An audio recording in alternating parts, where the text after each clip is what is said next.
Welcome, Big Fights fans, to the inaugural, that's first for some of you, episode of What's Next.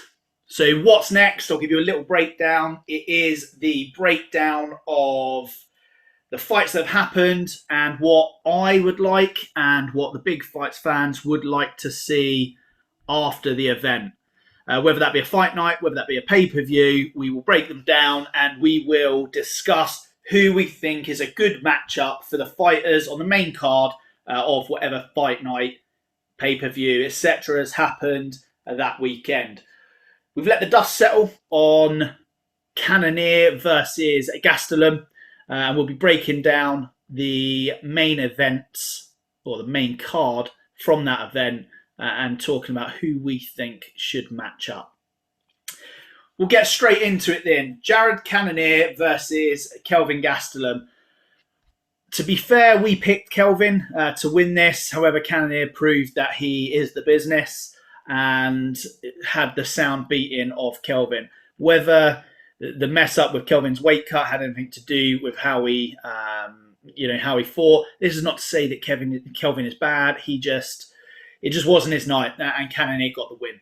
A lot of people call in for Cannonier to jump straight into a title fight against Izzy. However, the number 1 and 2, the genuine middleweight 1 and 2, Adesanya versus Rob Whittaker is coming up shortly. And I think with what's happening with Paulo Costa, his admission that he was drunk the night before and was hungover by the time he fought Izzy, I don't put much weight to that. I think it's potentially an excuse of why he just got absolutely dominated. With that on the horizon, I don't think Cannonier is going to get a title shot anytime soon. We think that Cannonier's best option would be to wait and fight the winner of Brunson versus Till, which is coming up soon. First off, the winner of that fight is going to be jumping up into the same kind of rankings as Cannonier. And also Brunson versus Till. If Brunson wins, there's not really much call for Brunson to get a title shot. Yes, he's good. Yes, he's had a load of wins. Yes, he's a great fighter.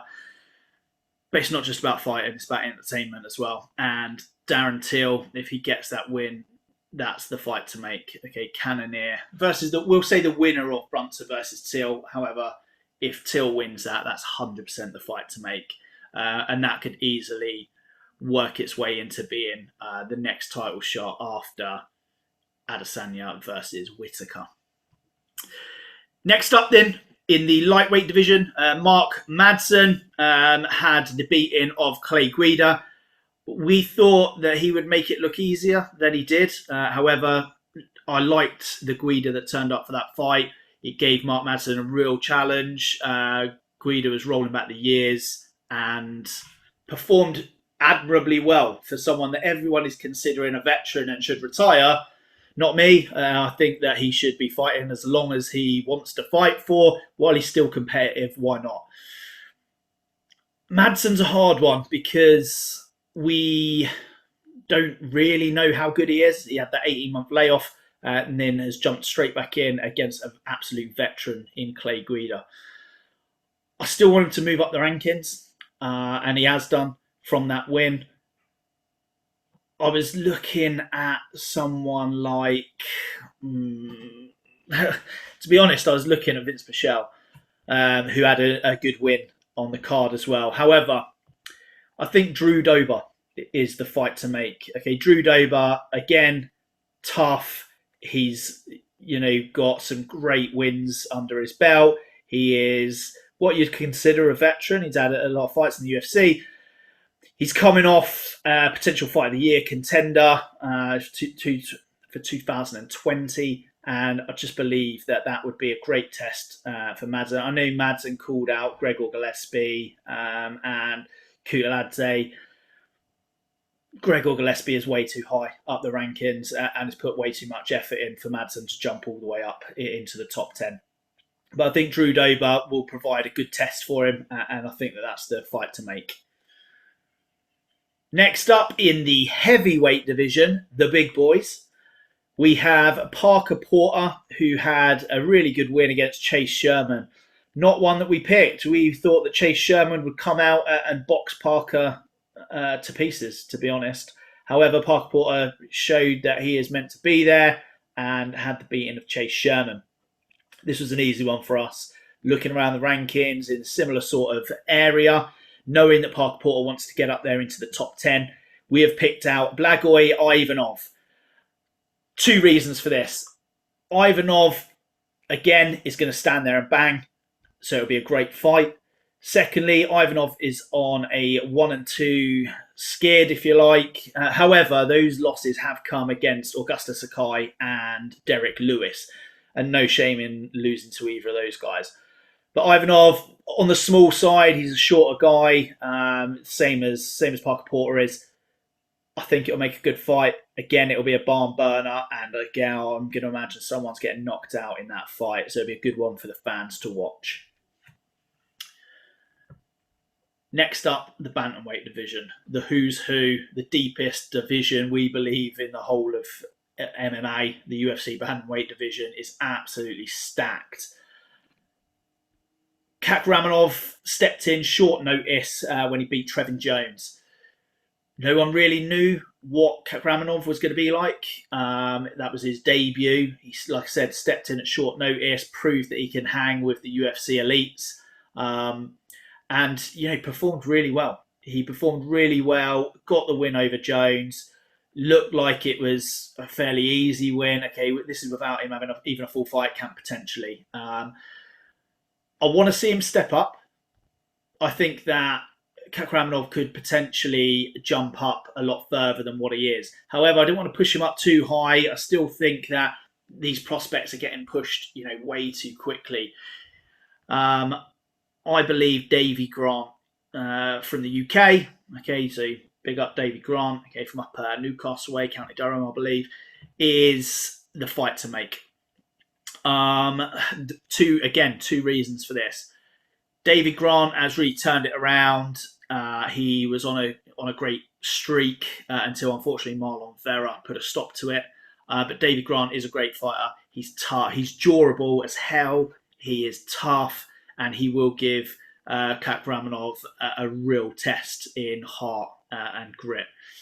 They're both sat there in the 30 to 40 range, so I believe it's a pretty fair matchup, but also gives Kakramanov a decent jump up should he get the win against Davy Grant, which is by no means an easy task.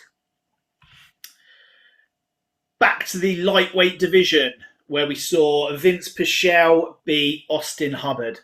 We picked Vince Pichel to win this. I think Vince Pichel is on a great tear. He has got 2 losses. He's been in the UFC for quite a while. And those 2 losses are against Kabalov, as in Rustam Kabalov, and Gregor Gillespie. So again, no shame in losing to those 2 guys because they're absolute MMA operators. But yeah, Vince done the business. He got the work done against Austin Hubbard. And I believe is a real contender in this. I know he is on the wrong side of the mid-30s. However, there's no harm in having a good run from now until the end of his time. However, I don't want to give him an easy fight. I want him to fight Guram Kutaladze. And hear me out on this. Kutaladze is new in the UFC. I know he's had 1 fight, 1 win. But everyone thinks that he is on an absolute tear and is going to be making waves. What better way to give Vince Pichel that stepping stone and get him back up and being talked about than putting the dampeners on the rising star that is Guram Kutaladze. So I think that's the fight to make. Kutaladze versus Vince Pichel. It's going to work out one of 2 ways. Vince Pichel is going to work out that he deserves to be up there in the top 20, or Kutaladze is going to prove the fans right and walk through Vince Pichel, and then he will make his way up into the top 20. So either way, the fans get a win, and the sport gets a win as well, whether that be with the veteran Pichel or the youth Kutaladze. Last up from the main event, we had a flyweight fight between Alex Pantoja and Brandon Royval. Again, we picked wrong on this one. We had Royval winning by submission. However, Pantoja just proved that why he's been around the top 10 for so many years. He won the fight pretty easily. He showed that there are levels to the game, and he showed that veteran wiliness, we'll say, against Royval. Now, Royval's been operating at the top for a while as well, but Pantoja he is really good. When you look at his previous opponents, he really has been operating at the top for a long time. It's hard with flyweight. The title picture seems to be pretty much nailed on. So we're going to have Moreno, who Pantoja has 2 wins over, by the way, is probably going to be fighting Askar Askarov after his 2 fights against Figueiredo, which only leaves one thing. Alex Pantoja versus Davison Figueiredo. He's got a previous loss to Figueiredo, which will allow him to avenge that loss, but also potentially replace Figueiredo at the top of the flyweight division as well. He's going to have to wait anyway, okay? And then if he's going to have to wait for the title shot, why would he not eliminate another person that's probably going to end up fighting him anyway, okay? If you want to be the best, you've got to beat the best. Simple as that. Davison Figueiredo to challenge Alex Pantoja is the fight to make. Winner of that gets the shot against the winner of Askar Askarov and the current babyface assassin that is Brendan Moreno. I've enjoyed it. It's all I talk about all week. I like the idea of doing a what's next, and that will be the title of this series. I'll try and make this a regular occurrence after every event. They'll be short, they'll be sharp, they'll be to the point.